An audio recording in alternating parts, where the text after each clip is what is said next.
मटोल की भावना को पूरी तरह नष्ट नहीं कर देता, तब तक वह बड़ी सफलता नहीं पा सकता। अर्काद ने स्वीकार किया। जैसा आप कहते हैं बिल्कुल वैसा ही है। मेरे लंबे जीवन में मैंने कई पीढ़ियों को व्यवसाय, विज्ञान और ज्ञान के उन क्षेत्रों में आगे बढ़ते देखा है जो जिंदगी की सफलता की राह पर ले जाते हैं। अवसर उन सब लोगों के पास आए थे। बहरहाल कुछ ने अपने सामने आए अवसरों का लाभ उठाया और अपनी गहनतम इच्छाओं की संतुष्टि की ओर आगे बढ़ते रहे, परंतु अधिकांश लोग झिझके, लड़खड़ाए और पीछे रह गए। अर्काद कपड़े के बुनकर की ओर मुड़ा। आप ही ने यह सुझाव दिया था कि हम खुशकिस्मती पर बहस करें। अब आप इस बारे में क्या सोचते हैं? अब मैं खुशकिस्मती को एक अलग रोशनी में देख रहा हूँ। मैंने सोचा था कि खुशकिस्मत होने के लिए इंसान को कोई कोशिश नहीं करना पड़ती।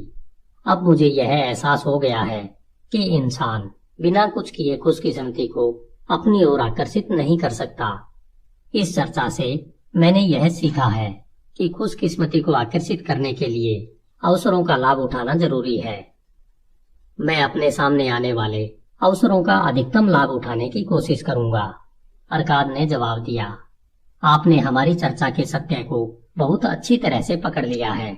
हमने यह पाया है कि अक्सर खुशकिस्मती अवसर के पीछे आती है। यह शायद ही कभी किसी दूसरे रूप में आती हो। हमारा व्यापारी मित्र बहुत खुशकिस्मत होता अगर उसने सौभाग्य की देवी द्वारा दिए गए अवसर को स्वीकार कर लिया होता।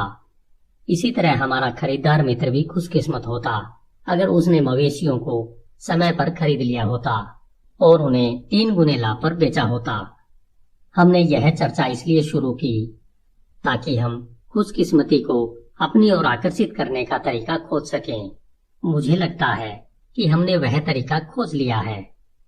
दोनों ही कहानियों से यह निष्कर्ष निकलता है कि खुशकिस्मती अवसर में छुपी होती है।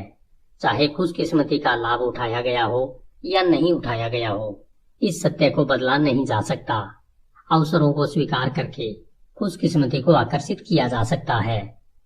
जो लोग प्रगति के अवसरों का लाभ लेने के लिए तत्पर रहते हैं, उनमें सौभाग्य की देवी रुचि लेती है।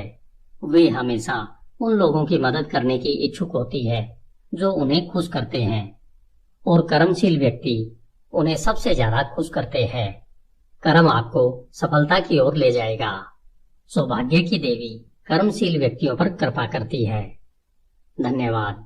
HindiAudiobook.com। अध्याय 5, धन के 5 नियम। HindiAudiobook.com। अगर आपके सामने एक तरफ सोने की मोहरों से भरी थैली रख दी जाए और दूसरी तरफ बुद्धिमत्ता के शब्दों से भरा मृदा पत्थर रख दिया जाए, तो आप दोनों में से किसे चुनेंगे? रेगिस्तानी झाड़ियों की आग की हिलती रोशनी में श्रोताओं के झुलसे चेहरों पर दिलचस्पी की चमक साफ नजर आ रही थी। 27 लोगों ने एक साथ कहा, सोने की मोहरों से भरी थैली। बूढ़ा काला बाब समझदारी से मुस्कुराया। उसने अपना हाथ उठाकर उन्हें चुप कराया और कहा, रात में आवारा कुत्तों के भौंकने की आवाज सुनो। वे इसलिए चिल्ला रहे हैं और रो रहे हैं क्योंकि वे भूख से व्याकुल है, परंतु अगर उन्हें खाना मिल जाए तो उसके बाद वे क्या करेंगे? वे लड़ने लगेंगे और घमंड से इतराते हुए चलने लगेंगे। वे आने वाले कल की तरफ ध्यान नहीं देंगे जो निश्चित रूप से आएगा ही। इंसान भी यही करते हैं। अगर उन्हें सोने और बुद्धिमानी में से किसी एक को चुनने के लिए कहा जाता है तो वे क्या करते हैं? वे बुद्धिमानी को नजरअंदाज कर देते हैं और सोने को बर्बाद कर देते हैं। आने वाले कल में वे दोबारा रोएंगे क्योंकि उनके पास अब सोना नहीं बचा है। सोना या धन उन लोगों को ही मिलता है जो इसके नियम जानते हैं और उसका पालन करते हैं। काला बाब ने अपने सफेद दुशाले को अपने दुबले पैरों पर लपेटा क्योंकि रात की ठंडी हवा बह रही थी। तुम लोगों ने इस लंबी यात्रा में वफादारी से मेरी सेवा की है। तुमने मेरे ऊंटों की अच्छी देखभाल की है। तुमने रेगिस्तान की गर्म रेत पर बिना शिकायत किए मेहनत की है। तुमने उन डकैतों का बहादुरी से मुकाबला किया है जो मेरा सामान लूटना चाहते थे। इसलिए मैं आज रात को तुम्हें धन के 5 नियमों की कहानी सुनाऊंगा। तुमने इस तरह की कहानी पहले कभी नहीं सुनी होगी। ध्यान से सुनो, मेरे शब्दों को बहुत ध्यान से सुनो। क्योंकि अगर तुम उनका मतलब समझ लोगे और उनका पालन करोगे तो भविष्य में तुम भी धनवान बन सकते हो। प्रभाव डालने के लिए वह थोड़ी देर रुका। ऊपर बेबीलोन के नीले आसमान में सितारे चमक रहे थे। उन लोगों के पीछे तंबू बंधे थे ताकि रेगिस्तान के संभावित तूफानों से रक्षा हो सके। तंबुओं के पास व्यापारिक सामान करीने से रखा था और जानवरों की खालों से ढका था। पास में ही ऊंटों का रेवड़ रेत में बैठा था। कुछ ऊंट संतुष्टि के साथ जुगाली कर रहे थे, बाकी खर्राटे ले रहे थे। आपने हमें बहुत सी अच्छी कहानियां सुनाई है कलाबाब, सामान बांधने वाले प्रमुख व्यक्ति ने कहा। हम चाहते हैं कि कल जब आपके साथ हमारी सेवा खत्म हो तो उसके बाद आपके शब्दों का मार्गदर्शन हमारे साथ रहे। कलाबाब ने कहा, मैंने तुम्हें अजीब और सुदूर देशों के अपने अनुभव सुनाए हैं, परंतु आज रात को मैं तुम्हें समझदार और अमीर अरकाद की बुद्धिमानी के बारे में बताता हूँ। सामान बांधने वाले प्रमुख व्यक्ति ने कहा, हमने उनके बारे में काफी सुना है क्योंकि वे बेबीलोन के सबसे अमीर आदमी थे। वे सबसे अमीर आदमी इसलिए बने क्योंकि वे धन के नियमों को जानते थे। धन के नियम उनके पहले किसी को भी इतनी अच्छी तरह से मालूम नहीं थे। आज की रात मैं तुम्हें बहुत समझदारी की बातें बताऊंगा जो उनके बेटे नोमीजीर ने कई साल पहले निनेवा में मुझे बताई थी। जब मैं छोटा था, मेरे मालिक और मैं नोमाजिर के महल में देर रात तक रुके थे। मैं सुंदर कालीनों के बड़े बंडल लाने में अपने मालिक की मदद कर रहा था। नोमाजिर ने हर कालीन की जांच की जब तक कि वह रंगों के चयन से पूरी तरह संतुष्ट नहीं हो गया। आखिरकार वह बहुत खुश हुआ और उसने हमें अपने पास बिठा लिया। उसने हमें बहुत दुर्लभ और खुशबूदार शराब पिलाई, जिसे पीने के बाद मेरे पेट में गर्मी दौड़ गई क्योंकि मेरे पेट को इस तरह के पेय पदार्थ की आदत नहीं थी। फिर उसने हमें अपने पिता अरकाद की समझदारी की कई कहानियां सुनाई जो मैं तुम्हें सुनाने जा रहा हूँ। जैसी परंपरा है, बेबीलोन में दौलतमंद पिताओं के पुत्र हमेशा उनके साथ रहते हैं और उनके जायदाद विरासत में पाने की आशा करते हैं। अरकाद को यह परंपरा पसंद नहीं थी, इसलिए नौमाजिर के वयस्क होने पर अरकाद ने उससे कहा, बेटे, मेरी यह इच्छा है कि तुम मेरी जायदाद के वारिस बनो, परंतु पहले तुम्हें यह साबित करना होगा कि तुम समझदारी से इसे संभाल सकते हो। इसलिए मैं चाहता हूँ तुम दुनिया में बाहर निकलो और धन कमाने तथा लोगों के बीच सम्मान पाने की अपनी योग्यता को साबित करो। तुम्हें अच्छी तरह से शुरुआत करने के लिए मैं 2 चीजें देता हूँ जो मुझे नहीं मिली थी। जब मैंने दौलत इकट्ठा करनी शुरू की तब मैं बहुत गरीब था। सबसे पहले तो मैं तुम्हें सोने की मोहरों से भरी यह थैली देता हूँ। अगर तुम इसका समझदारी से उपयोग करोगे तो यह तुम्हारी भावी सफलता की नींव बन जाएगी। दूसरी बात, मैं तुम्हें यह मृदा पत्र देता हूँ जिस पर धन के 5 नियम लिखे हैं। अगर तुम इन नियमों के अनुसार चलोगे तो तुम्हें योग्यता और सुरक्षा जरूर मिलेगी। आज से 10 साल बाद तुम घर लौटकर अपने अनुभव बताना। अगर तुम खुद को योग्य साबित कर दोगे तो मैं तुम्हें अपनी जायदाद का वारिस बना दूंगा, वरना मैं यह जायदाद पुरोहितों को दान कर दूंगा ताकि वे मेरी आत्मा की शांति के लिए देवी देवताओं से प्रार्थना करें। इस तरह नौमाजिर जिंदगी में कुछ कर दिखाने के लिए चल पड़ा। उसने धन की थैली और मृदा पत्र को रेशमी कपड़ों में लपेट लिया। फिर वह घोड़े पर बैठकर अपने नौकरों के साथ यात्रा पर चल लिया। 10 साल गुजर गए और जैसा तय हुआ था, नौमाजिर अपने पिता के घर लौटा। उसके आने की खुशी में उसके पिता ने बेहतरीन दावत दी जिसमें कई रिश्तेदारों और मित्रों को बुलाया गया था।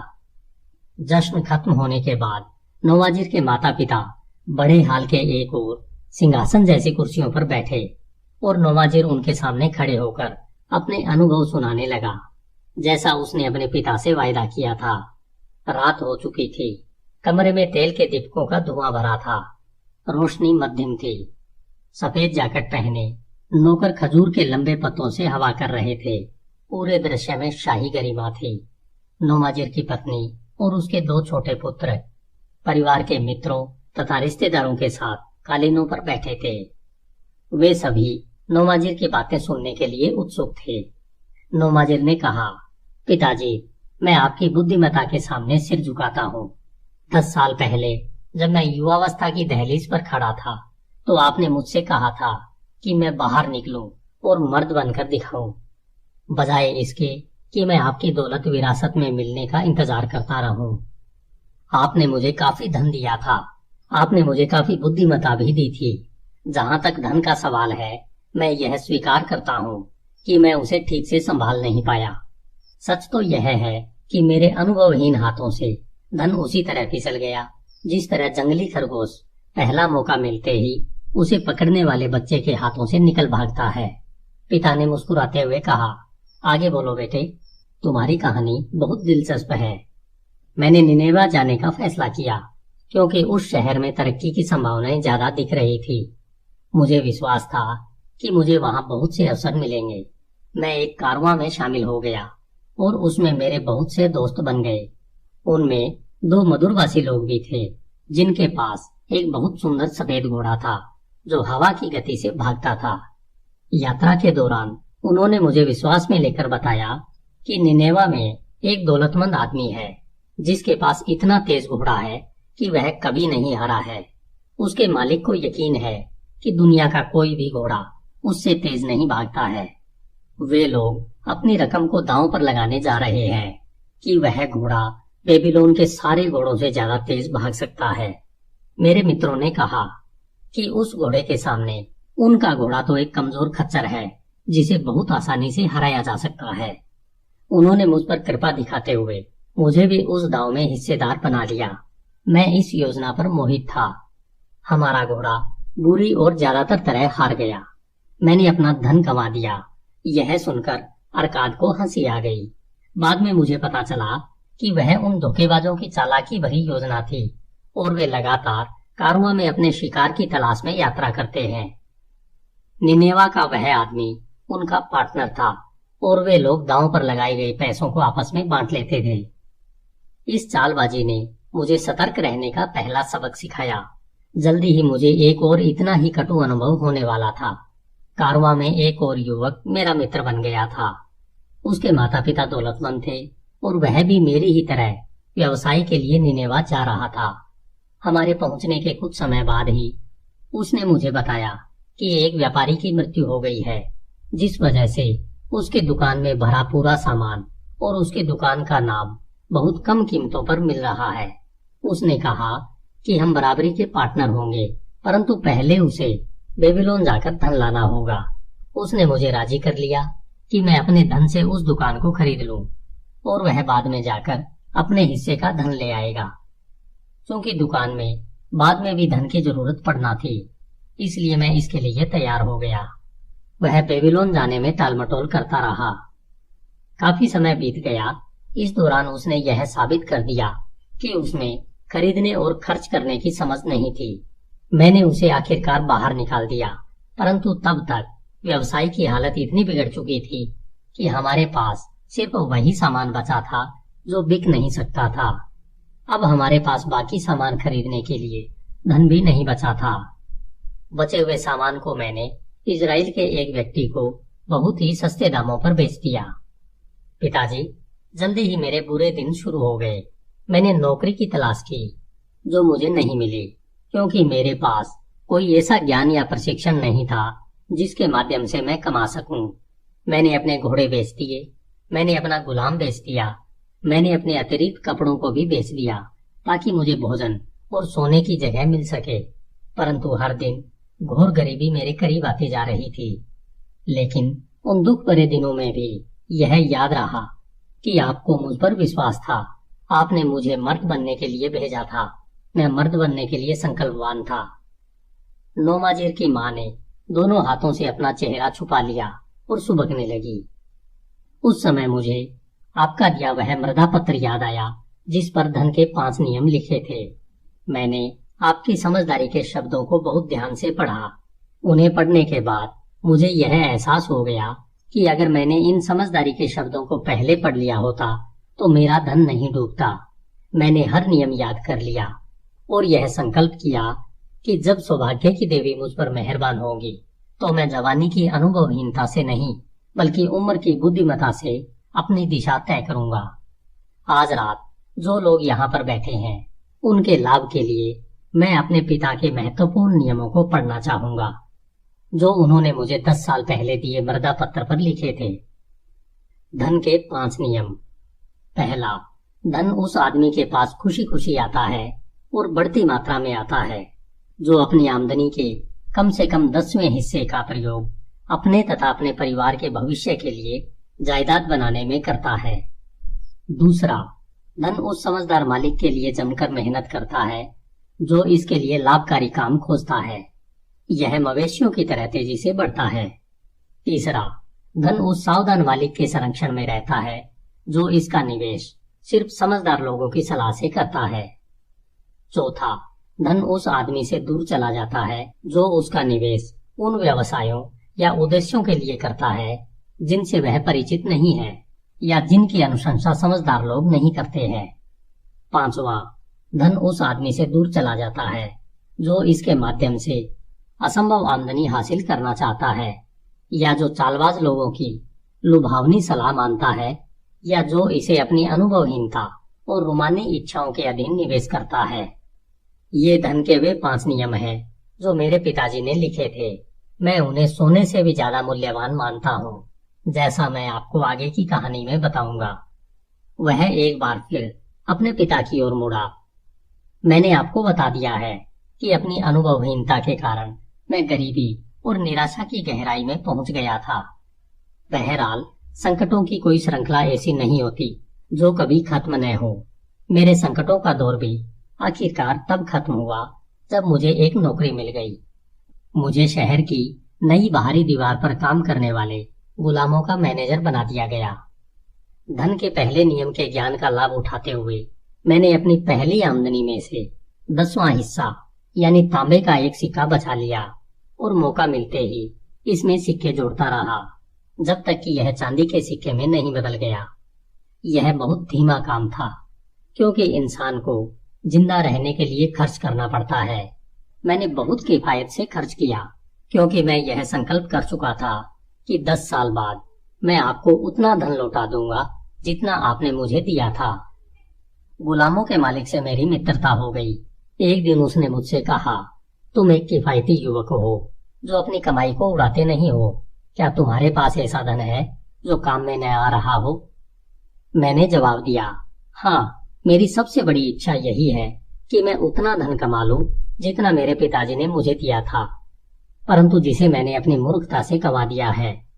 यह बहुत अच्छी महत्वाकांक्षा है, परंतु क्या तुम जानते हो कि तुमने जितना धन बचाया है वह तुम्हारे लिए मेहनत करके और ज्यादा धन कमा सकता है। इस मामले में मेरा अनुभव बुरा रहा है क्योंकि मेरे पिता का दिया धन मुझसे दूर चला गया है और मुझे डर है कि कहीं मेरी बचत का भी यही हाल न हो। उसने जवाब दिया, अगर तुम्हें मुझ पर भरोसा हो तो मैं तुम्हें धन के लाभकारी प्रबंधन के बारे में एक सबक सिखाना चाहूंगा। 1 साल में शहर की बाहरी दीवार पूरी बन जाएगी और प्रवेश द्वार पर लगाने के लिए कांसे के बड़े दरवाजों की जरूरत होगी ताकि शहर शत्रुओं से सुरक्षित रहे। इन दरवाजों को बनाने के लिए निनेवा में पर्याप्त धातु नहीं है और राजा ने इस बारे में सोचा ही नहीं है। मेरी योजना है कि हम लोग अपना धन इकट्ठा करके तांबे और टीन की खदानों तक कारवां भेजें जो बहुत दूर है। वहां से हम निनेवा के दरवाजों के लिए धातु मंगवाएंगे। जब राजा कहेगा बड़े दरवाजे लगाओ तो सिर्फ हमारे पास ही उतनी धातु होगी जिससे दरवाजे बन सकें। इसके बदले में राजा हमें ऊंचे दाम देगा और अगर हम यह मान भी लें कि राजा हमसे धातु नहीं खरीदेगा तो भी हमारे पास धातु तो रहेगी जिसे हम ऊंचे दामों पर बेच सकते हैं। नोमाजिर ने कहा। उसके प्रस्ताव में मुझे तीसरे नियम की झलक दिखाई दी। तीसरे नियम के अनुसार अपनी बचत का निवेश समझदार लोगों के मार्गदर्शन में करना चाहिए। ऐसा करने के बाद मैं निराश नहीं हुआ। हमारी योजना सफल हुई और उस सौदे की सफलता के बाद मेरा छोटा सा धन संग्रह विशाल संग्रह बन गया। बाद में इस समूह ने मुझे अन्य निवेशों में भी हिस्सेदार बना लिया। वे लोग धन के लाभकारी प्रबंधन में निपुण थे। कोई भी काम करने से पहले वे बहुत सावधानी से योजना बनाते थे।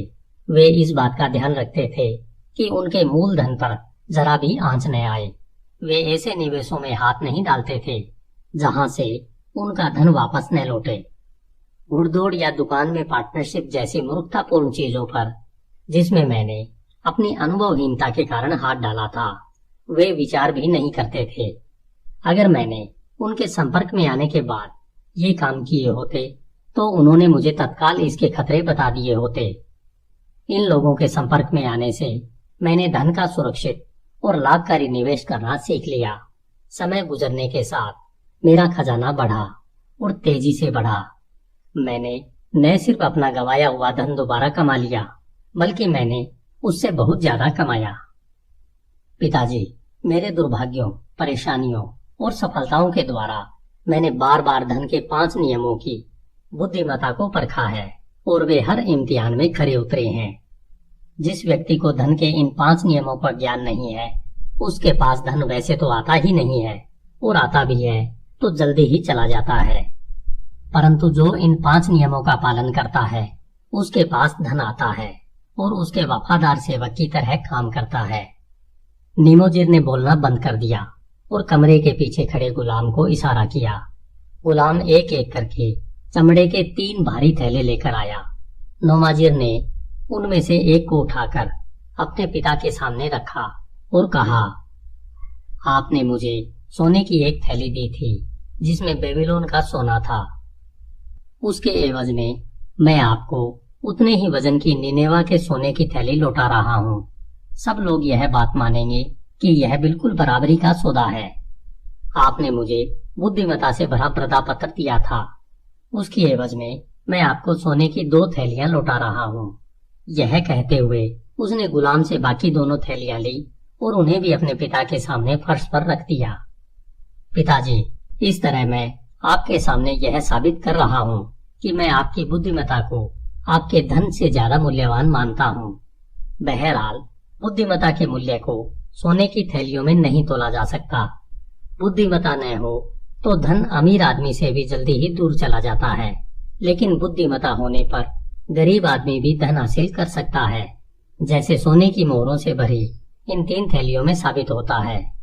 पिताजी, मुझे आपके सामने खड़े होकर यह कहने में बहुत संतोष हो रहा है कि आपकी समझदारी के कारण मैं अमीर और सम्मानित बनने में सफल हुआ।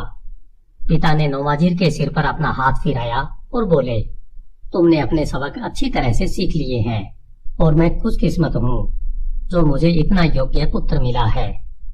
अब मैं तुम्हें अपनी दौलत सौंप सकता हूँ। काला बाब ने अपनी कहानी खत्म की और श्रोताओं को देखा। उसने पूछा, नोमाजिर की कहानी से तुमने क्या सीखा? तुम में से कौन अपने पिता या ससुर के पास जाकर अपनी आमदनी के बुद्धिमत्तापूर्ण प्रबंधन का हिसाब दे सकता है? ये सम्मानित लोग क्या सोचेंगे अगर तुम यह कहोगे, मैंने काफी यात्रा की, काफी कुछ सीखा है, काफी मेहनत की है और काफी कमाया है, परंतु मैं ज्यादा धन बचा नहीं पाया हूँ। कुछ धन मैंने समझदारी से खर्च किया, कुछ मूर्खता से, और बाकी मैंने नासमझी में गंवा दिया। क्या तुम अब भी सोचते हो कि यह किस्मत का खेल है कि कुछ लोगों के पास बहुत दौलत होती है जबकि बाकियों के पास बिल्कुल भी नहीं होती है? अगर तुम ऐसा सोचते हो तो तुम गलत सोचते हो। लोगों के पास दौलत तब आती है जब वे धन के इन 5 नियमों को जानते हैं और उनका पालन करते हैं। क्योंकि मैंने किशोरावस्था में ही ये 5 नियम सीख लिए थे और उनका पालन करने लगा था, इसलिए मैं संपन्न व्यापारी बन गया। मैंने अपनी दौलत जादू से इकट्ठी नहीं की है। जल्दी आने वाली दौलत जल्दी ही चली जाती है। मैंने मालिक को खुशी और संतुष्टि देने वाली स्थायी दौलत धीरे धीरे आती है, क्योंकि यह ज्ञान तथा सतत संकल्प की संतान होती है। दौलत कमाना विचारशील व्यक्ति के लिए एक हल्का बोझ होता है। इस बोझ को लगातार हर साल उठाकर वह अपने अंतिम उद्देश्य को हासिल कर लेता है। मैं तुम लोगों को पुरस्कार में सोने के 5 नियम देता हूँ, जिसका तुम्हें पालन करना चाहिए। इन 5 नियमों में से हर एक का गहरा अर्थ है। हो सकता है तुमने कहानी सुनते समय इनके गहरे अर्थ को नजरअंदाज कर दिया हो, इसलिए अब मैं सभी नियमों को दोहराऊंगा। मुझे ये नियम अच्छी तरह याद है, क्योंकि मैंने अपनी जवानी में इनका महत्व समझ लिया था और मैं तब तक चैन से नहीं बैठा जब तक कि वे मुझे पूरी तरह से याद नहीं हो गए। धन का पहला नियम है, धन उस आदमी के पास खुशी खुशी आता है और बढ़ती मात्रा में आता है जो अपनी आमदनी का प्रयोग भविष्य के लिए जायदाद बनाने में करता है। जो आदमी अपनी आमदनी का 10वां हिस्सा लगातार बचाता है और उसका समझदारी से निवेश करता है, वह जल्दी ही अच्छी खासी जायदाद बना लेगा, जिससे भविष्य में उसे आमदनी होती रहेगी और जो उसके मृत्यु की स्थिति में उसके परिवार की सुरक्षा की गारंटी होगी। यह नियम कहता है कि धन हमेशा ऐसे आदमी के पास खुशी खुशी आता है। मैं अपने जीवन में इसका प्रमाण कई बार देख चुका हूँ। मैं जितना ज्यादा धन इकट्ठा करता हूँ, यह मेरे पास उतनी ही ज्यादा मात्रा में और ज्यादा तेजी से आता है। जो धन मैं बचाता हूँ वह और ज्यादा कमाई करता है, जिस तरह तुम्हारा भी करेगा। निवेश से मिलने वाले ब्याज का दोबारा निवेश करने पर तुम और ज्यादा कमाओगे। यही पहले नियम का सार है। धन का दूसरा नियम, धन उस समझदार मालिक के लिए जमकर मेहनत करता है जो इसके लिए लाभकारी काम खोजता है। यह मवेशियों की तरह तेजी से बढ़ता है।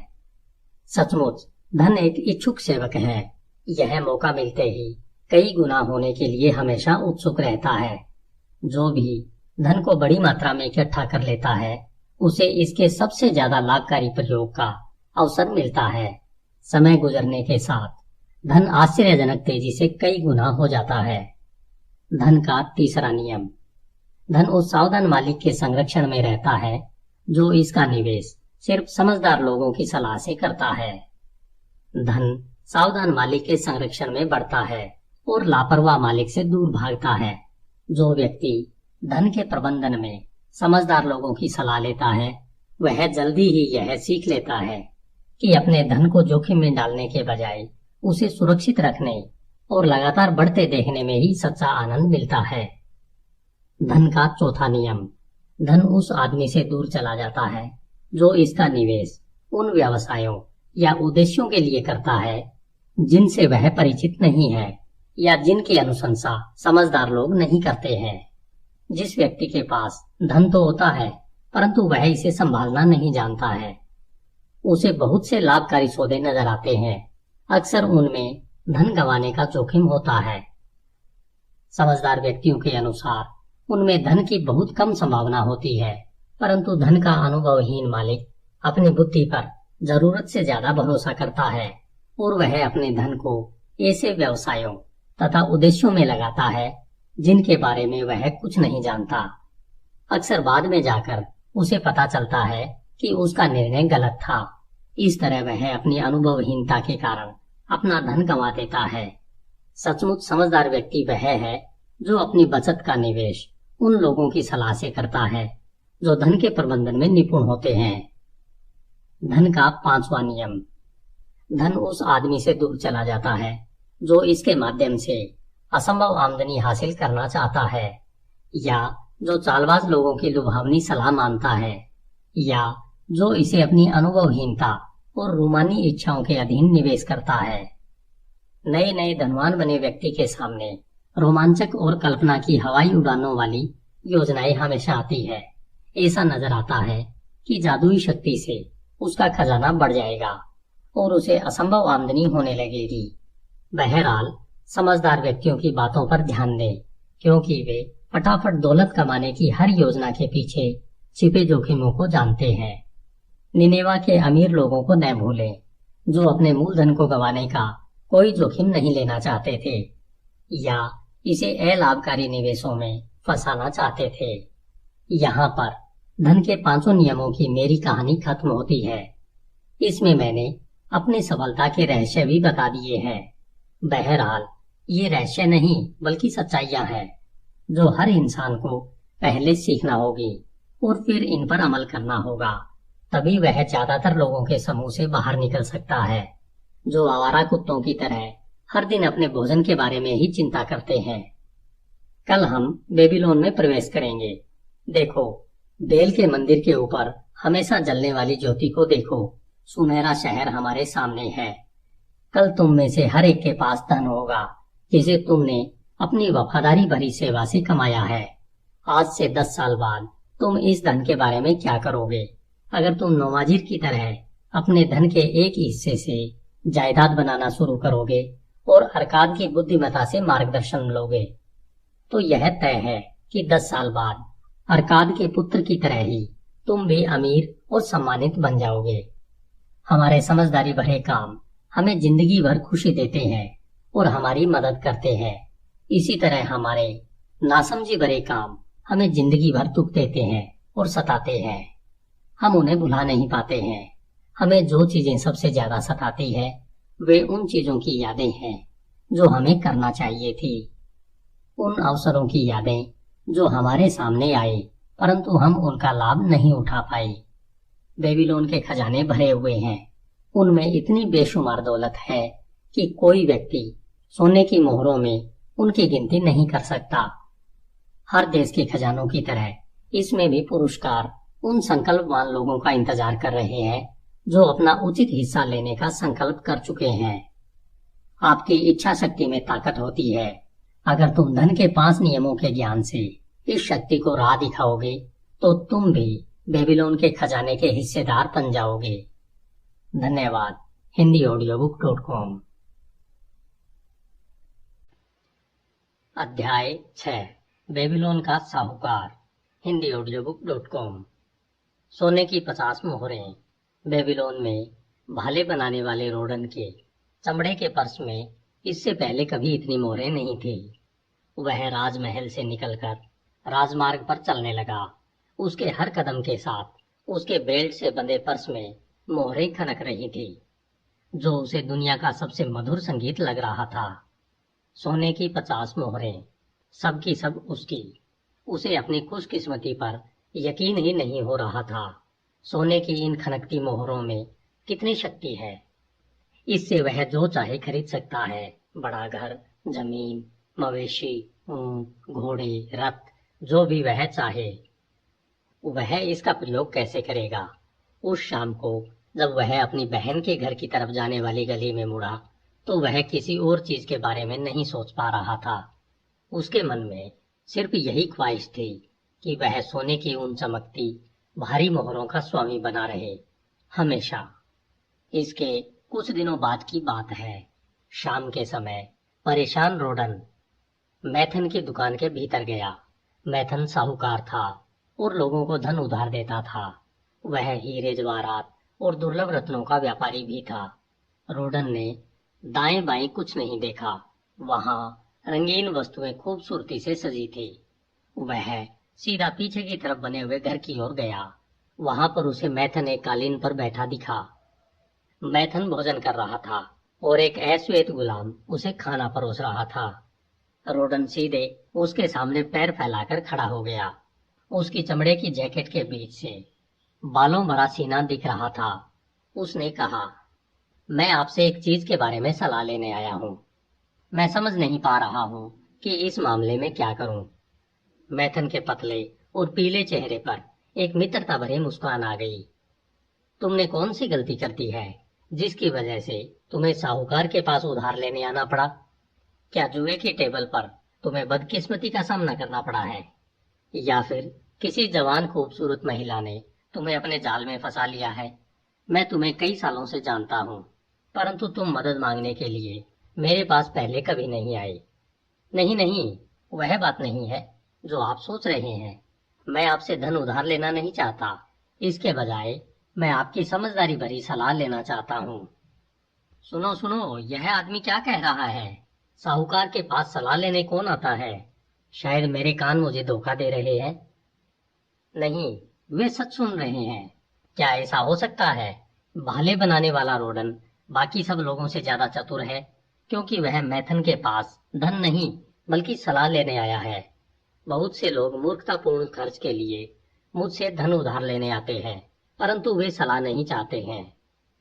बहरहाल साहूकार से ज्यादा अच्छी सलाह और कौन दे सकता है, जिसके पास लोग अपनी मुश्किल में उधार लेने आते हैं। रोडन, आज तुम मेरे साथ खाना खाओगे। आज शाम को तुम मेरे मेहमान बनोगे। एंडो, उसने अपने अश्वेत गुलाम को आदेश दिया, मेरे मित्र रोडन के लिए एक कालीन बिछाओ। वह मुझसे सलाह लेने आया है। वह मेरा सम्मानित अतिथि है। उसके सामने बहुत सा भोजन परोसो और मेरा सबसे बड़ा गिलास लेकर आओ। सबसे अच्छी शराब चुनना ताकि रोडन को उसे पीने में मजा आ जाए। अब मुझे बताओ, तुम किस मुश्किल में हो? मैं सम्राट के उपहार की वजह से मुश्किल में हूँ। सम्राट के उपहार की वजह से? सम्राट ने तुम्हें ऐसा क्या उपहार दे दिया जो उसकी वजह से तुम मुश्किल में हो? किस तरह का उपहार? मैंने शाही रक्षकों के भालों पर नई नोक का नमूना पेश किया था, जिससे सम्राट बहुत खुश हुए और उन्होंने मुझे पुरस्कार में सोने की 50 मोहरें दे दी। इससे मैं बहुत दुविधा में हूँ। दिन भर ऐसे लोग मुझे तंग करते हैं जो मुझसे यह दौलत हथियाना चाहते हैं। मैथन ने कहा, यह स्वाभाविक है। ज्यादातर लोग धन चाहते हैं, जबकि यह बहुत कम लोगों के पास होता है। ज्यादातर लोग उस दौलतमंद व्यक्ति को खोजते हैं जिसने आसानी से दौलत कमाई हो, ताकि वे उसका धन हड़प सकें। परंतु तुम उनसे क्यों नहीं कहते? क्या तुम्हारी इच्छा शक्ति तुम्हारी मुट्ठी जितनी सशक्त नहीं है? ज्यादातर लोगों से मैं नहीं कह देता हूँ, परंतु कई बार हाँ कहना ज्यादा आसान होता है। क्या कोई अपनी बहुत सी प्यारी बहन को दौलत देने से इनकार कर सकता है? निश्चित रूप से तुम्हारी बहन तुम्हें इस पुरस्कार के आनंद से वंचित नहीं करना चाहती होगी, परंतु वह यह धन अपने पति अरमान के लिए चाहती है, जिसे वह एक अमीर व्यापारी के रूप में देखना चाहती है। उसे लगता है अरमान को कभी कोई मौका नहीं मिला है। उसने मुझसे आग्रह किया है कि मैं उसके पति को यह धन दे दूं ताकि वह एक समृद्ध व्यापारी बन जाए। वह यह भी कहती है कि सफल होने के बाद उसका पति मेरा सारा कर्ज चुका देगा। मैथन ने कहा, मेरे मित्र, तुम जिस विषय पर सलाह लेने आए हो वह बहुत ही बढ़िया विषय है।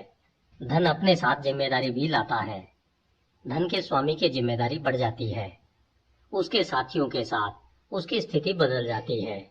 धन के साथ यह डर भी आता है कि कहीं यह धन चला न जाए या कोई चालबाजी से उसे ले न जाए। पैसे से नेक काम करने की शक्ति और सामर्थ्य मिलती है। इसी तरह धनवान व्यक्ति के सामने ऐसे अवसर भी आते हैं जब बहुत अच्छे इरादों के बावजूद वह मुश्किल में पड़ सकता है। क्या तुमने कभी निनेवा के उस किसान के बारे में सुना है जो जानवरों की भाषा समझ सकता था? मुझे लगता है तुमने नहीं सुना होगा, क्योंकि कांसा ढालने वाले की वर्कशॉप में लोग इस तरह की कहानी नहीं सुनाते हैं। मैं तुम्हें यह कहानी सुनाऊंगा ताकि तुम यह समझ जाओ कि उधार लेना और देना सिर्फ एक व्यक्ति के हाथ से पैसा निकलकर दूसरे व्यक्ति के पास पैसा जाने तक ही सीमित नहीं है। वह किसान जानवरों की बातें समझ लेता था। वह हर शाम को जानवरों की बातें सुनने के लिए उनके दड़बे के पास रुक जाता था। एक शाम को उसने सुना कि बैल खच्चर से शिकायत कर रहा था कि उसकी जिंदगी में कष्ट ही कष्ट है। मैं सुबह से शाम तक जुताई में ही लगा रहता हूँ। चाहे कितनी ही गर्मी हो, चाहे मैं कितना ही थका हूँ, या चाहे मेरी गर्दन कितनी ही दुख रही हो, मुझे काम करना पड़ता है। दूसरी तरफ तुम हमेशा आराम करते रहते हो। तुम्हें रंगीन कंबल से सजाया जाता है, जबकि तुम मालिक को मनचाही जगह पर ले जाने के अलावा कुछ नहीं करते हो। जब मालिक को कहीं नहीं जाना होता है तो तुम आराम करते हो और सारा दिन हरी घास खाते रहते हो। खच्चर बहुत दयालु था। उसने बैल के साथ सहानुभूति दिखाते हुए कहा, मेरे प्रिय मित्र, तुम बहुत कड़ी मेहनत करते हो और मैं तुम्हारे कष्ट दूर करने में मदद करूंगा। मैं तुम्हें बताता हूँ कि तुम कैसे आराम कर सकते हो। सुबह जब नौकर तुम्हें जोतने आए तो तुम जमीन पर गिर जाना और दर्द से कराहने लगना, ताकि वह मालिक से जाकर कहे कि तुम बीमार हो और काम नहीं कर सकते। बैल ने खच्चर की सलाह मान ली। अगली सुबह नौकर ने किसान से जाकर कहा कि बैल बीमार है और वह जुताई का काम नहीं कर सकता। किसान ने कहा, जुताई का काम तो होना ही है, इसलिए तुम बैल की जगह पर खच्चर को बांध लो। खच्चर की इच्छा सिर्फ अपने मित्र की मदद करने की थी, परंतु इसका परिणाम यह हुआ कि पूरे दिन उसे बैल के हिस्से का काम करना पड़ा। रात होने पर जब वह दड़बे में वापस आया तो उसके दिल में कड़वाहट भरी थी। उसके पैर थके थे और उसकी गर्दन दुख रही थी। किसान उनकी बातें सुनने के लिए वहीं ठहर गया। बैल ने कहा, तुम मेरे अच्छे मित्र हो। तुम्हारी समझदारी भरी सलाह के कारण मुझे दिन भर पूरा आराम मिला। खच्चर ने जवाब दिया। और मैं मूर्ख हूँ, क्योंकि मैं तो सिर्फ मित्र की मदद करना चाहता था, परंतु बदले में मुझे ही उसके हिस्से का पूरा काम करना पड़ा। आज के बाद तुम अपना काम खुद करना, क्योंकि मैंने मालिक को सेवक से यह कहते सुना था कि अगर तुम दोबारा बीमार हुए तो वह तुम्हें कसाई के पास भिजवा देगा। यह ठीक भी रहेगा, क्योंकि तुम बहुत आलसी हो। इसके बाद उन्होंने एक दूसरे से कभी बातचीत नहीं की। उनकी दोस्ती खत्म हो गई। इस कहानी से तुम्हें क्या शिक्षा मिलती है, रोडन? रोडन ने कहा, कहानी अच्छी थी, परंतु मुझे इसमें शिक्षा या सबक जैसी कोई चीज नहीं दिखी। मुझे लगा भी नहीं था कि तुम्हें दिखेगी, परंतु सबक यह है, और बहुत आसान है। अगर तुम अपने मित्र की मदद करना चाहते हो तो इस तरह से करो ताकि तुम्हारे मित्र का बोझ तुम्हारे ऊपर न आ जाए। मैंने इस बारे में तो सोचा ही नहीं था। यह बहुत समझदारी भरा सबक है। मैं अपनी बहन के पति का बोझ अपने ऊपर नहीं लेना चाहता हूँ, परंतु मुझे एक बात बताएं। आप बहुत से लोगों को उधार देते हैं। क्या उधार लेने वाले लोग हमेशा उधार चुका देते हैं? मैथन बहुत अनुभवी आदमी की तरह मुस्कुराया। फिर उसने कहा, अगर कर्जदार कर्ज नहीं चुका सकता तो क्या साहूकार उसे कर्ज देगा? साहूकार को सावधानी और समझदारी से यह तय करना होता है कि उसका धन उधार लेने वाले के काम आएगा तथा उसका पैसा वापिस लौट आएगा। अगर उसका धन मूर्खतापूर्ण काम में लगेगा तो उसका मूलधन भी डूब जाएगा, क्योंकि कर्ज लेने वाला कर्ज नहीं चुका पाएगा। मैं तुम्हें अपने संदूक में रखी निशानियां बताता हूँ। हर निशानी में एक कहानी छुपी हुई है। वह कमरे में एक बड़ा संदूक लेकर आया, जिस पर सूअर की लाल खाल चढ़ी थी और उस पर कांसे की आकृति बनी थी। संदूक को फर्श पर रखकर वह उसके सामने बैठ गया। फिर वह अपने दोनों हाथों से उसे खोलने लगा। मैं जिसे भी उधार देता हूँ उससे अपनी इस संदूक के लिए कोई न कोई निशानी जरूर ले लेता हूँ। वह निशानी तब तक यहाँ रहती है जब तक कि पूरा कर्ज उतर नहीं जाता है। जब कर्जदार पूरा कर्ज चुका देता है तो मैं उसे वह निशानी लौटा देता हूँ। बहरहाल, अगर वह कर्ज नहीं चुका पाता तो वह निशानी मुझे हमेशा यह याद दिलाती रहती है कि अमुक व्यक्ति मेरे विश्वास पर खरा नहीं उतरा। निशानी वाला संदूक मुझे बताता है कि सबसे सुरक्षित कर्जदार वे होते हैं जिनके पास कर्ज की रकम से ज्यादा संपत्ति होती है। उनके पास जमीन, हीरे जवाहरात, ऊंट या अन्य चीजें होती है जिन्हें बेचकर कर्ज चुकाया जा सकता है। मुझे निशानी के रूप में कई ऐसे रत्न दिए जाते हैं जिनका मूल्य कर्ज से ज्यादा होता है। बाकियों में इस तरह के वादे होते हैं कि अगर कर्ज न चुकाया गया तो वे अपनी जायदाद का एक निश्चित हिस्सा मेरे नाम कर देंगे। इस तरह के कर्ज देते समय मुझे विश्वास होता है कि मेरा धन सूद समेत वापस लौट आएगा, क्योंकि कर्ज जायदाद के आधार पर दिया जाता है। दूसरी श्रेणी में ऐसे लोग आते हैं जिनमें कमाने की क्षमता होती है। वे तुम्हारी तरह के लोग होते हैं जो मेहनत या सेवा करते हैं और उन्हें बदले में वेतन या पारिश्रमिक मिलता है। उनके पास आमदनी का नियमित साधन होता है। अगर वे ईमानदार हों और उन पर कोई विपत्ति न आए तो वे कर्ज और सूद दोनों को चुका सकते हैं। इस तरह के कर्ज इंसान की मेहनत पर आधारित होते हैं। बाकी लोग ऐसे होते हैं जिनके पास न तो जायदाद होती है और न ही कमाने की विश्वसनीय क्षमता होती है। जिंदगी मुश्किल है और कुछ लोग जिंदगी के साथ तालमेल नहीं बिठा पाते हैं। इन लोगों को मैं रोज कर्ज देता हूँ, भले ही वह 1 रुपया का भी क्यों न हो। मेरा निशानी वाला संदूक आगे आने वाले सालों में मुझे चिढ़ाता रहेगा जब तक कि कर्ज लेने वाले के साथ उनके अच्छे मित्रों की गारंटी न हो जो उसे विश्वसनीय मानते हों। मैथन ने संदूक खोला। रोडन उत्सुकता से आगे झुका। संदूक में सबसे ऊपर लाल कपड़े पर कांसे का नेक पीस पड़ा था। मैथन ने उसे उठाकर प्यार से थपथपाया। यह मेरे संदूक में हमेशा रहेगा, क्योंकि इसका मालिक अब इस दुनिया से जा चुका है। मैं इस निशानी को संभाल कर रखता हूँ और मैं उसकी यादों को भी संजो कर रखता हूँ, क्योंकि वह मेरा अच्छा मित्र था। हमने साथ साथ सफलतापूर्वक व्यापार किया था। जब तक कि वह पूर्वी देश की एक महिला को ब्याह कर नहीं लाया। वह सुंदर थी, परंतु हमारी महिलाओं जैसी नहीं थी। वह औरत नहीं, बिजली थी। मेरे मित्र ने अपनी पत्नी की इच्छाओं को संतुष्ट करने के लिए पानी की तरह पैसा बहाया। जब उसका धन खत्म हो गया तो वह कष्ट में मेरे पास आया। मैंने उसे सलाह दी। मैंने उससे कहा कि मैं उसे एक बार फिर ठीक करने का मौका दूंगा। उसने नए सिरे से शुरू करने की कसम खाई, लेकिन ऐसा नहीं हो पाया। एक दिन आपसी झगड़े में उसकी पत्नी ने उसके सीने में चाकू घुसा दिया, क्योंकि उसके पति ने उसे ऐसा करने की अनुमति दी थी। और वह महिला? रोडन ने सवाल किया। हाँ, जाहिर है यह उसी का है, मैथन ने लाल वस्त्र उठाते हुए कहा। पछतावे में वह नदी में कूद गई। ये 2 कर्ज भी नहीं चुकाए जाएंगे।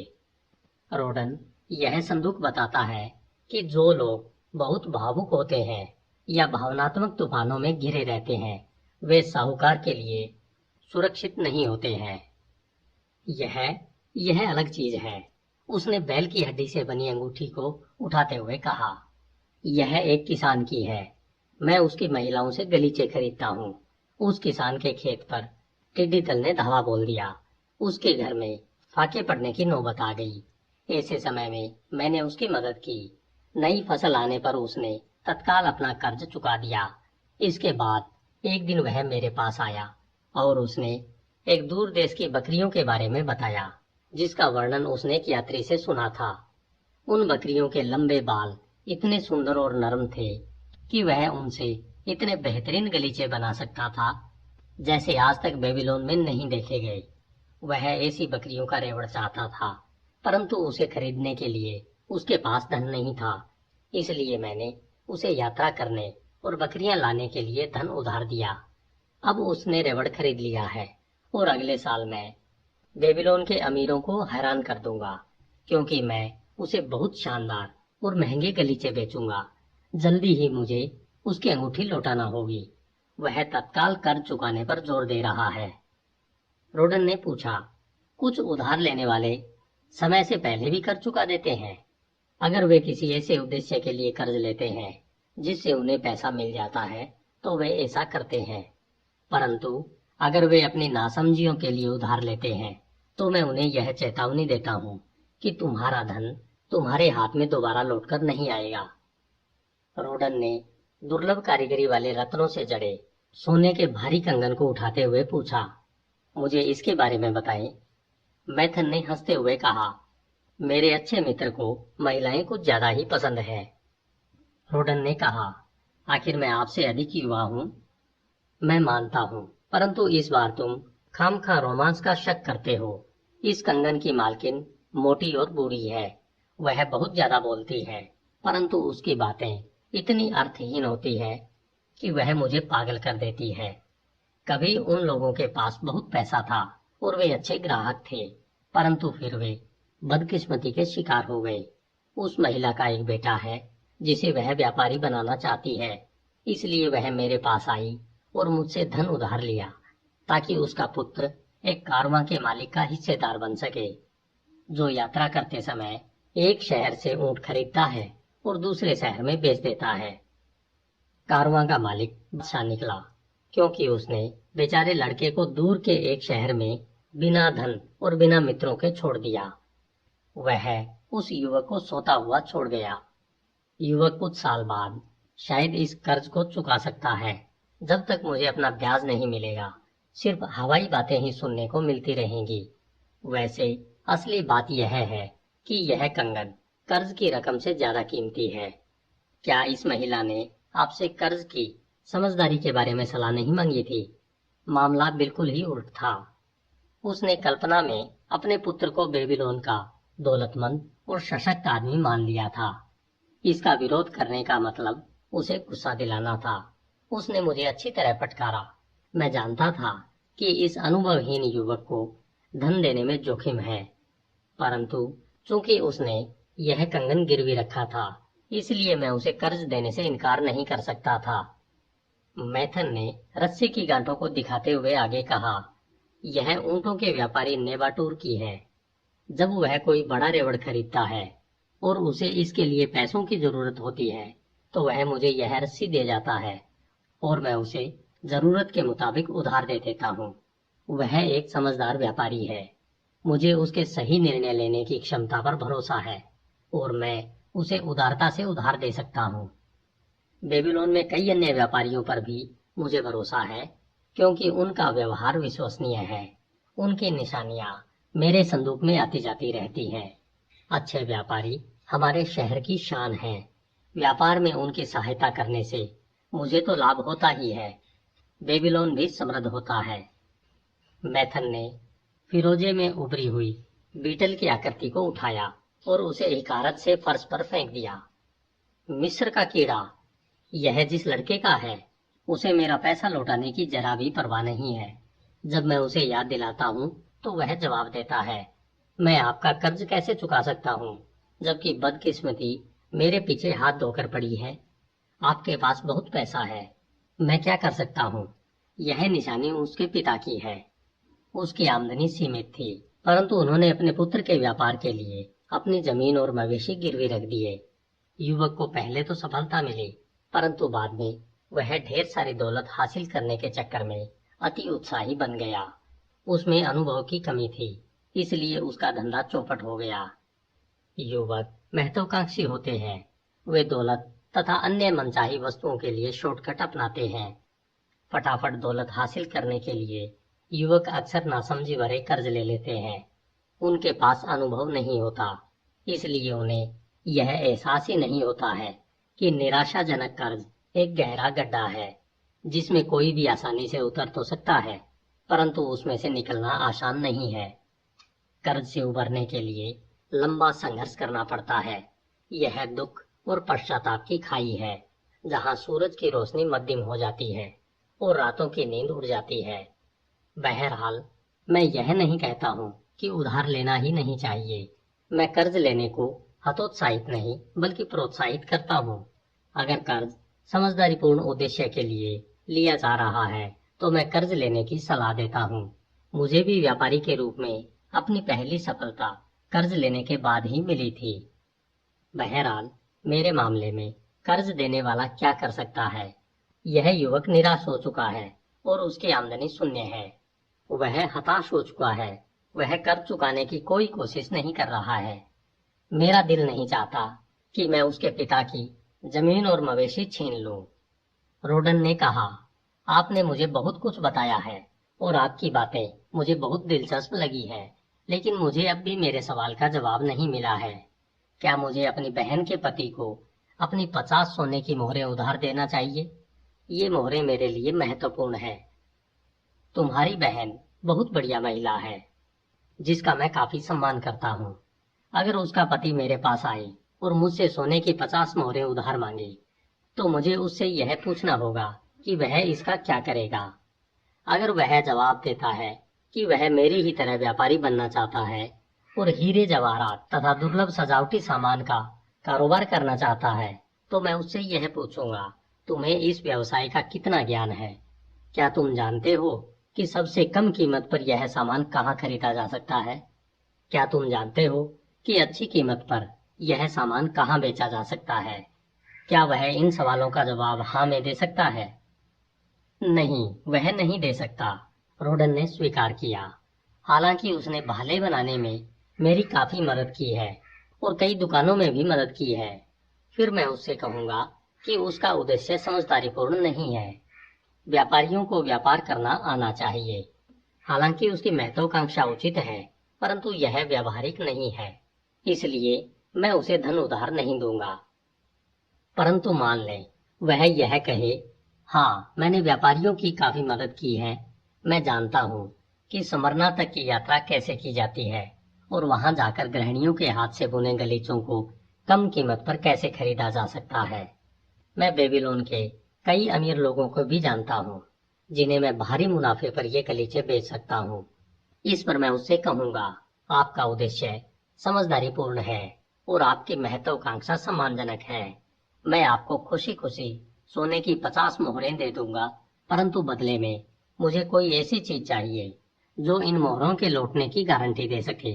लेकिन अगर वह कहे, मेरे पास रखने के लिए कोई चीज नहीं है। मैं एक सम्मानित व्यक्ति हूँ और आपको कर्ज के बदले में अच्छा ब्याज दूंगा। तो मेरा जवाब यह होगा, मैं सोने की हर मोहर का ख्याल रखता हूँ। अगर सुमन की यात्रा में जाते समय डाकू आपसे सोने की मोहरें छीन लें या लौटते समय अगर वे आपसे गलीचे छीन लें, तो आप मेरा कर्ज नहीं चुका पाएंगे और मेरा सारा पैसा डूब जाएगा। रोडन, धन से साहूकार का व्यापार चलता है। इसे उधार देना आसान है। अगर इसे नासमझी से उधार दिया जाता है तो इसका वापस लौटना मुश्किल है। समझदार साहूकार उधार देते समय जोखिम नहीं लेता है। वह सुरक्षित भुगतान की गारंटी चाहता है। उसने आगे कहा, मुश्किल में फंसे लोगों की मदद करना अच्छी बात है। दुर्भाग्य के शिकार लोगों की मदद करना अच्छी बात है। उन लोगों की मदद करना भी अच्छी बात है जो अपना व्यवसाय शुरू कर रहे हैं, ताकि वे प्रगति कर सकें और सम्मानित नागरिक बन सकें। परंतु मदद समझदारीपूर्ण तरीके से की जानी चाहिए, वरना मदद करते समय किसान के खच्चर की तरह हम भी दूसरों का बोझ अपने ऊपर लाद लेंगे। एक बार फिर मैं तुम्हारे मूल सवाल से दूर भटक गया हूँ रोडन, परंतु मेरा जवाब सुनो। अपने सोने की 50 मोहरें अपने ही पास रखो, जो तुमने अपनी मेहनत से कमाया है और जो तुम्हें पुरस्कार में मिला है वह तुम्हारा है, और कोई व्यक्ति इस पर तब तक हक नहीं जमा सकता जब तक कि तुम ऐसा न चाहो। परंतु अगर तुम इसे उधार देते हो ताकि यह तुम्हारे लिए सूद कमा सके, तो इस काम में सतर्क रहना और कई जगहों पर इसका निवेश करना। मुझे पर्स में पड़ा रहने वाला असली सोना पसंद नहीं है। बहरहाल मुझे जोखिम तो उससे भी ज्यादा नापसंद है। तुम्हें भाले बनाने का काम करते हुए कितने साल हो गए हैं? पूरे 3 साल। राजा के उपहार के अलावा तुमने कितना बचा लिया है? सोने की 3 मोहरें। हर साल तुमने मेहनत की। हर साल तुमने सोने की एक मोहर को बचाने के लिए अपनी इच्छाओं पर काबू रखा और अच्छी अच्छी चीजें खरीदने के बजाय बचत की। बिल्कुल सही बात है। इस तरह तुम खुद की इच्छाओं पर काबू रखकर 50 साल में सोने की 50 मोहरें बचा सकते हो। इस काम में जिंदगी भर की मेहनत लगेगी। जरा सोचो कि क्या तुम्हारी बहन तुम्हारी 50 साल की मेहनत की बचत को जोखिम में डालना चाहेगी, सिर्फ इसलिए क्योंकि उसका पति व्यापारी बनने का प्रयास करना चाहता है? अगर मैं आपके शब्दों में बोलूं तो वह ऐसा कभी नहीं चाहेगी। तो उससे जाकर कह दो, 3 साल तक मैंने हर दिन सुबह से रात तक मेहनत करके और अपनी इच्छाओं पर काबू रखकर बचत की है। साल की मेहनत और किफायत के बाद मैं सोने की एक मोहर बचा पाया। तुम मेरी प्यारी बहन हो और मैं चाहता हूँ कि तुम्हारा पति किसी ऐसे व्यवसाय में लग जाए जिसमें वह बहुत अमीर बन सके। अगर वह मेरे सामने कोई ऐसी योजना रखता है जो मेरे मित्र मैथन को समझदारीपूर्ण और संभव लगती है, तो मैं खुशी खुशी उसे अपनी 1 साल की बचत उधार दे दूंगा, ताकि उसे यह साबित करने का मौका मिले कि वह सफल हो सकता है। अगर उसके पति के मन में सफल होने की प्रबल इच्छा है तो वह सफल हो सकता है। अगर वह असफल भी हो जाता है तो भी उस पर ज्यादा कर्ज नहीं होगा जिसे वह कभी न चुका पाए। मैं धन इसलिए उधार देता हूँ क्योंकि मैं अपने व्यापार में जितने धन का प्रयोग करता हूँ मेरे पास उससे ज्यादा धन है। मैं चाहता हूँ कि मेरा अतिरिक्त धन दूसरों के लिए मेहनत करे और उससे ज्यादा पैसा कमाया जा सके। मैं धन गंवाने का जोखिम नहीं लेना चाहता हूँ क्योंकि मैंने इसे हासिल करने के लिए काफी मेहनत की है और बहुत सी इच्छाओं का त्याग किया है। इसलिए मैं इसे उधार नहीं दूंगा जहां मुझे यह विश्वास न हो कि यह सुरक्षित रहेगा और मेरे पास वापस आएगा। मैं इसे वहां भी उधार नहीं दूंगा जहां मुझे यह विश्वास न हो कि इसका ब्याज मुझे समय पर दिया जाएगा। रोडन, मैंने तुम्हें अपनी निशानी वाले संदूक के कुछ रहस्य बताए हैं। उनसे तुम इंसानों की कमजोरियों को समझ सकते हो, और यह भी कि कर्ज चुकाने के साधन न होने के बावजूद लोग कर्ज लेने के लिए कितने उत्सुक रहते हैं। लोग यह सोचते हैं कि अगर उनके पास व्यवसाय शुरू करने के लिए पैसा आ जाए तो दौलत उनके घर में बरसने लगेगी, परंतु इस तरह की आशा झूठी होती है क्योंकि उनके पास सफल होने की योग्यता या प्रशिक्षण नहीं होता है। रोडन, तुम्हारे पास अभी धन है, उससे तुम्हें ब्याज हासिल करना चाहिए। तुम भी मेरी ही तरह धन उधार दे सकते हो। अगर तुम अपने खजाने को सुरक्षित रखोगे तो यह तुम्हें बहुत सा धन कमा कर देगा। यह तुम्हारे लिए जिंदगी भर सुख और लाभ का स्रोत होगा। परंतु अगर तुम इसे गंवा देते हो